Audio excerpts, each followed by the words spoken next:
벡터라는 단어요. 자, 크기와 방향이 있는 자, 양을 말합니다.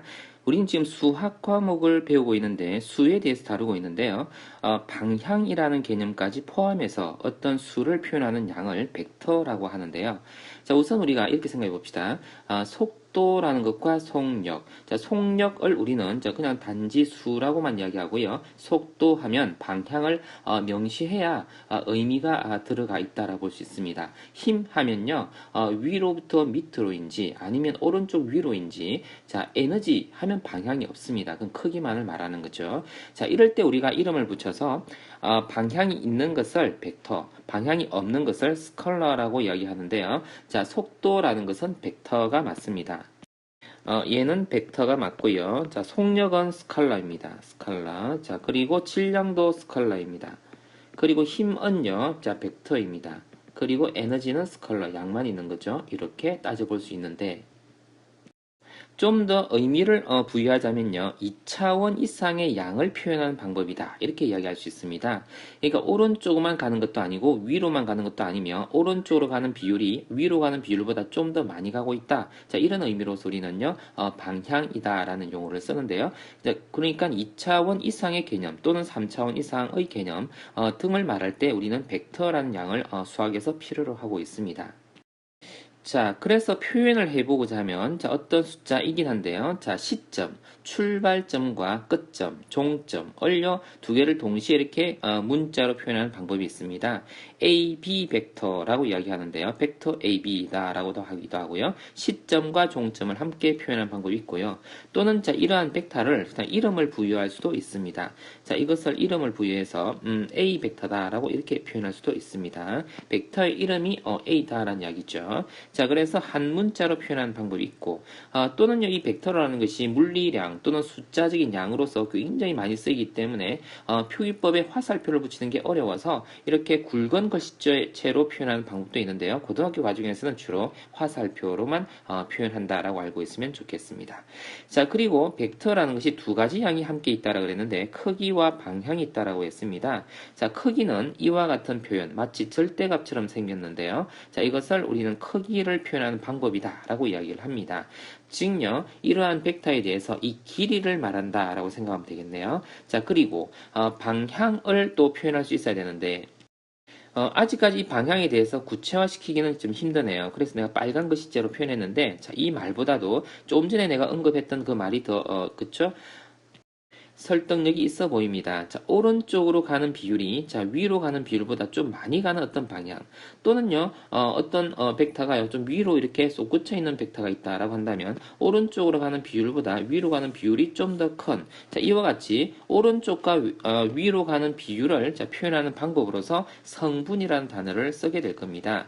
두 개 이상의 성분의 벡터 합으로 표현한다라고 했는데 아직 벡터 합에 대해서 다루지 않았기 때문에 이 말 자체가 아직까지 와닿지는 않습니다. 자, 그러나 방향이 있다는 사실만 이해하고 나중에 이야기하게 될 내용과 연결해서 이 개념을 이해해 주길 바랍니다.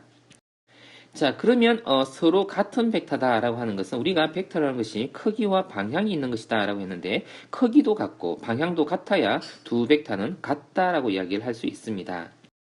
자, 그러면 한번 봅시다. 자, 두 벡터가 같다라는 것은요. 자, 이게 위치가 달라도요. 자, 같은 벡터라 할 수 있습니다. 자, 크기와 방향. 자, 이렇게 평행 이동해서 포개어진다라고 하면은요. 이 두 벡터는 같은 벡터다라고 이야기합니다. 바라보는 방향이 똑같고 그리고 길이가 똑같으면 이 두 벡터는 같은 벡터다라고 이야기합니다. 조금 더 예를 들어 볼게요. 자, 육각형에서 꼭지점 6개가 있죠. 그리고 5.5를 시점과 종점을 하는 벡터 중에서 자, 개수 한번 세봅시다. 벡터 AB와 자, A가 시점이죠. B가 종점입니다. 같은 벡터 뭐가 있을 것 같죠? OC 벡터가 있을 것 같네요. 그렇죠? 한번 써볼게요. 벡터 OC 이렇게 써볼게요. 자, 또 FO 벡터도요. 요거랑 크기도 같고 방향도 같다라고 할 수 있겠죠? 자, 그래서 FO 벡터 이렇게 쓸 수 있겠습니다. 자, 또요.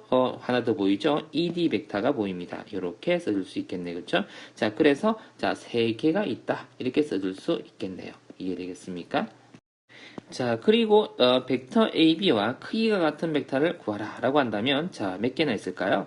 자, 이러한 크기가 자, 이게 정육각형이기 때문에요. 한 개, 두 개 해서 다 세어보면 6개 있고요. 요렇게도 6개에서 12개가 있죠. 12개가 있는 것 같지만 잘 한번 봅시다. 자, AB 벡터도 있었고 BA 벡터도 있었고 그리고 BC 벡터도 있었고 그리고 CB 벡터도 있었고 크기가 다 똑같죠. 쭉쭉쭉 해서 얼마든지 갈 수 있습니다만 자, 이렇게 다 가지면은요 총요 24개가 있다라고 판단할 수 있을 것만 같아요.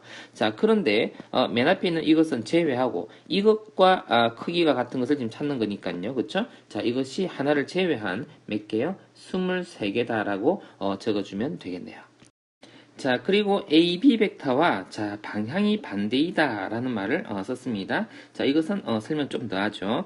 0 벡터, 시점과 종점이 일치하는 벡터. 그럼 방향이라는 것이 의미가 없죠?